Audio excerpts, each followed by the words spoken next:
vous allez bien? Moi, oui, mais vous? Moi, ça va pas du tout. Et deux malheurs dans ma vie, coup sur coup. Dans Deux? dans Comment notre ça, vie. deux? Oui, deux exactement. Le premier, nous devions commencer la lecture commune de Delphine. Moi qui n'ai pas connu les hommes. Et ben, c'est moi qui ne retrouve plus le bouquin.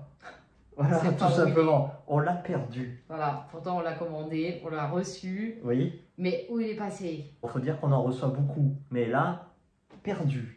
Et donc, deuxième malheur, j'ai dû commencer Survivante. Cédric Cyr. Eh ben, là, je suis en mode survie également pour arriver jusqu'à la fin. Waouh! Bon, bref, ça, c'est un autre sujet. Allez, de quoi on parle? C'est bien dommage parce que le Sir Cédric d'avant, nous on l'adore. On va parler aujourd'hui Sans Soleil. Oui. Le tome 2, donc, qui s'appelle Le Roi des Ombres. C'est donc une duologie. Oui. Nous avons le tome 1 qui se passe en 1982, Disco Inferno. Oui. Il est obligatoire de lire le tome 1 avant le tome 2. Sinon, Totalement. vous n'allez rien comprendre, sachant que dans le tome 2, vous avez les réponses. Oui, Et le tome 2 se passe en 1986. totalement. Surtout, si vous n'avez pas vu notre retour sur le tome 1 de Granger, allez la voir maintenant, parce que sinon vous n'allez pas comprendre celle-ci, ça ne servira à rien. On ne va pas spoil, non? Non, je vais Non, mais on va, quand même, voilà, pour le plaisir. on va pas parler de Granger parce que c'est dans la première. On va pas faire de pitch parce que c'est dans la Oui, première. oui, On oui. va directement balancer le numéro 2. Alors, le premier, c'était 9 sur 10. C'était vraiment le Granger au top niveau. Oui. Avec une plume éclatante et une intrigue percutante. C'est Le tout ce qu'on Granger aime. qu'on a retrouvé. Voilà, exactement. Le deuxième, c'est moins bon, on va pas se le cacher. C'est moins sordide, c'est moins noir, c'est moins percutant. Voilà. À savoir qu'il y a un jeu de contraste. Dans le premier, c'était les nuits parisiennes, et notamment dans la communauté gay. Voilà. Le deuxième, c'est totalement l'inverse. On va se la jouer à l'international, et tout va se jouer en plein jour. Le premier, tout se passe en pleine nuit. Le deuxième, tout se passe en plein jour. Donc on va avoir Tanger au Maroc, on va avoir le désert algérien, le Zaïre, le Gabon et l'île d'Haïti. Tout ça en pleine journée. Énormément de soleil, de chaleur, d'humidité. Mais du coup, pardon, tu suis combien de personnes? Toujours les trois même. D'accord. Le flic, Et les trois le voyagent, médecin, donc? oui, le médecin et la fille, l'étudiante. D'accord. Qu'est-ce qu'on va en retenir de tout ça? Eh ben, c'est bien de voyager. Voilà, les descriptions sont très sensorielles et assez agréables, mais c'est un tantinet longué. Pourquoi? Parce que l'intrigue se base sur ce mécanisme-là de course-poursuite. Ah bah tiens, il est là, enfin, ou elle est là, ou ils sont là, voilà, je dis ça comme ça, vous savez pas de quoi on parle. Allez vite, faut y aller. Et quand ils y sont, ah ben il s'est échappé, il est déjà parti. Ah mais peut-être que lui il sait. Donc ils vont voir celui qui sait, ouais ils sont allés, il est allé là, ou elle est allée là-bas. Voilà. Et donc ils y vont et il est encore pas là, bon vous avez compris. Et ça dure sur 400 pages. Donc au départ c'est cool, mais Ah après oui, c'est un long. tantinet léger. Surtout que l'excellente construction de personnages, et ben là il y a quelques failles. Notamment le personnage du médecin. Il y a des trucs comme ça qui sont un peu incompréhensibles. Lui, il avait une passion pour l'Afrique, et notamment pour la femme noire. Voilà. Et quand il arrive au Maroc, puis dans le désert, puis au Gabon, il fait ah, je vais retrouver des femmes noires. Oh super, la femme noire, elle m'attend, elle m'attire. La femme noire. Bon, au final, il n'y aura jamais de femme noire. Il y aura autre chose, mais c'est pas du tout une femme noire. Il part en Afrique dans le but d'avoir une femme noire. Bon, je ne vais pas trop rentrer dans le sujet. Pareil, dans le 1, dans Disco Inferno, quand il côtoyait la communauté gay,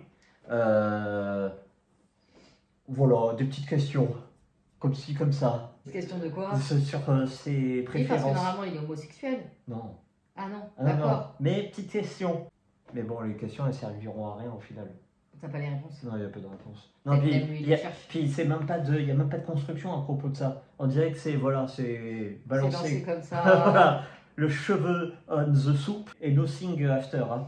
D'accord. Il manque la flamme initiale du premier. La fin, on va en parler vite fait en disant que moi je l'ai trouvé légèrement tiré par les cheveux. Certains mauvaises langues diront c'est invraisemblable. Moi je dirais que c'est, je m'attendais à mieux. Voilà, c'est tiré par les cheveux. Au final, il t'a Oui. moins plu. Oui. Maintenant, est-ce que quand même ça vaut le coup de lire ces deux tomes-là? Ah oui, bien sûr. Le 1, il faut y aller à fond. Oui, mais si tu vas pas dans le 2, t'as pas les réponses. J'ai presque envie de te dire que rien que pour la qualité du 1, vous pouvez vous arrêter au 1. Non, on n'aura pas toutes les réponses, très loin de là, mais rien que lire le 1, c'est vraiment très agréable. Véritablement, une excellente lecture. Le deuxième n'est pas mauvais. Attention, je lui mettrai 6,5. 6,5, c'est très largement au-delà d'un certain livre qui va arriver bientôt. Et c'est très au-delà. Arrête, tu me fais mal au cœur là. Très au-delà de certains auteurs du thriller français. Oui, oui. Oh, ouais. Voilà. On a dit que pour briller, t'as pas besoin d'éteindre les autres, d'accord? Donc, je fais juste on parle pas. des comparaisons. Donc, si tu prends le 9 du premier, tu lui rajoutes 6,5, bon, on arrive en poussant un peu. Les deux, c'est 8 sur 10. En poussant alors. Voilà, en poussant. En poussant surtout au niveau du prix. Parce que ce qu'il faut dire, c'est que si tu raccourcis un peu les courses-poursuites du 2, t'enlèves un peu les longueurs, et bah, tu pouvais quand même arriver à un seul bouquin. Au lieu de payer 22 et 22, 44, bah, tu aurais payé peut-être 28 en poussant 700 pages. Voilà, ça aurait fait des économies. Bon, il n'a pas réussi à pousser plus loin vu qu'il n'y en a pas 3. C'est déjà ça. Ouais. Le premier était tellement bon, que c'était à deviner que le 2 allait être plus cool.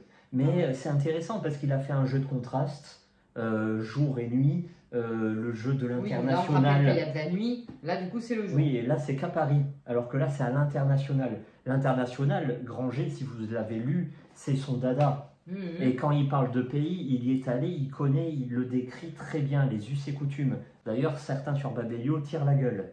Voilà. Il commence à y avoir une mini polémique là-dessus. Donc moi, j'apporte pas du tout de crédit là-dessus et j'en parle pas. C'est un peu comme l'auteur qui a écrit Okavanga. Oui, c'est ça. Okavango. Non, ça va. C'est ça. Lui, c'est pareil. Il écrit bouquin égale pays, quoi. Oui, c'était même du policier ethnique. Voilà. C'est top. Bon, ben merci pour ce retour. Voilà, court, précis, concis, comme on aime. En même temps, c'est le retour d'un tome 2. Si vous aimez le policier, le thriller, faut y aller. Granger au top niveau, il redevient number one. J'assume, je signe et persiste. Oh, c'est joli. Allez, c'est parfait. Allez, merci. Merci beaucoup. Et bonne soirée. Au revoir. Et on retourne à la recherche du livre. Ah ouais, oh désolé Delphine, on va bien le retrouver quelque part. Au revoir.